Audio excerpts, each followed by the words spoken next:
What happens when a professional criminologist discovers her trusted friend is the nation's most wanted man? In 1974, Anne Rule worked alongside a charming crisis center volunteer named Ted Bundy. Young women were vanishing across Washington state, leaving behind terrified communities. The police began to connect these separate missing person cases together.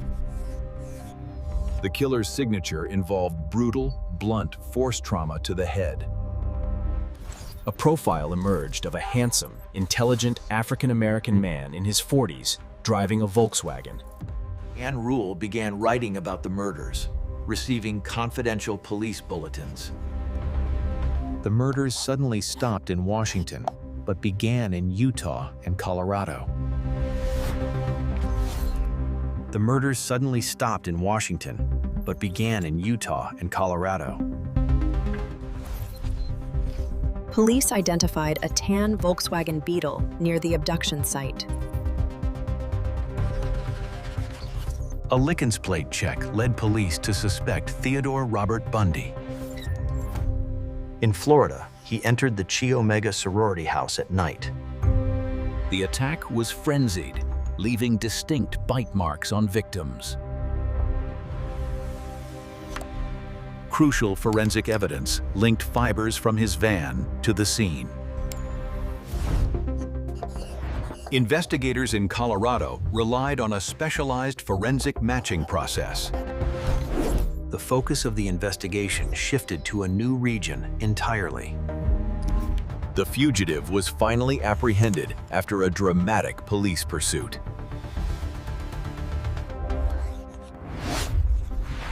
The compiled evidence was vast and multidisciplinary in nature. At trial, the defendant chose to represent himself, a rare legal strategy. Expert forensic testimony provided a conclusive scientific match for jurors. The jury returned a unanimous and swift verdict of guilty. The court's sentence was the imposition of capital punishment. Throughout the legal process, Anne Rule continued writing her book. Throughout the legal process, Anne Rule continued writing her book. Recorded communications continued from death row for several years. Expert psychological assessments were conducted and presented at trial.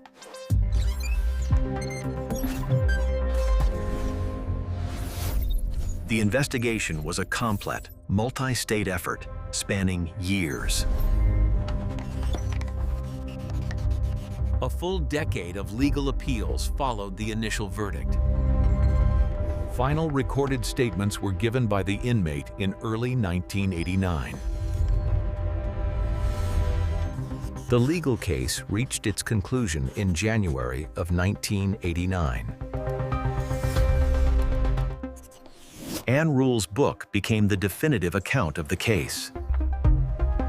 It explored the profound dichotomy between persona and criminal actions.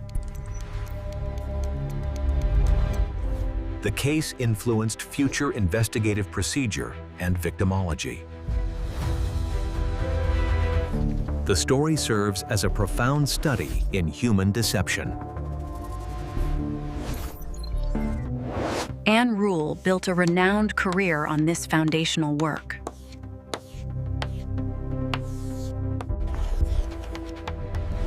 The narrative centrally honors the lives that were tragically lost.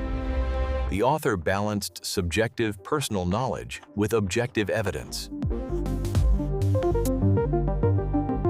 The legal timeline showed a clear escalation in procedural severity. A central, unanswered question remains about criminal psychology.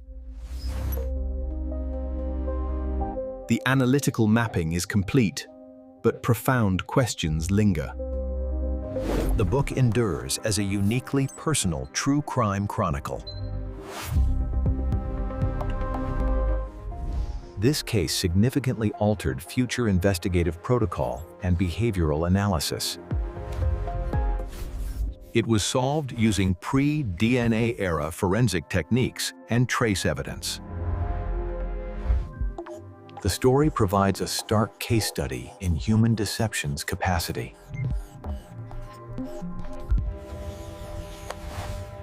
It launched the author's definitive career in narrative true crime writing.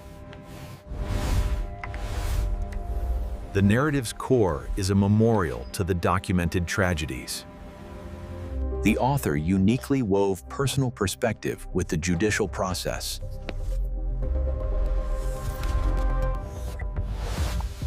The legal timeline, from first report to verdict, spanned many years. Key motivational questions remain unresolved for forensic psychologists today. Our analytical mapping concludes, yet profound societal questions endure. This book remains the definitive personal chronicle of the case. The ultimate lesson is not about monsters, but the terrifying duality within a person.